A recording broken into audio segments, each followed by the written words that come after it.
Sa mga nagre-request mga idol ng legit na bilihan ng set ng block ng PCX 160, dito mga idol, lagay ko sa screen yung shop tsaka yung seller sa FB. Legit na seller si idol. Ayan, may kita nyo mga idol, genuine part siya.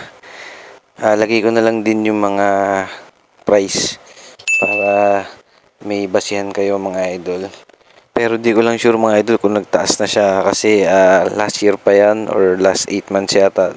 Kagandahan dito mga idol, isang chat ko lang kay idol, kompleto niya na yung item, hindi katulad saka sa mag-aantay pa tayo. Sa mga mainipin tsaka sa mga kailangan agad yung item, pwede niyo i-chat to si idol. Diyan pala mga idol, umorder na rin tayo ng spark plug tsaka air filter. Meron din siya. So yun lang mga idol, maraming salamat sa panonood, sa nakatulong tong video na to. Yun lang. Peace out.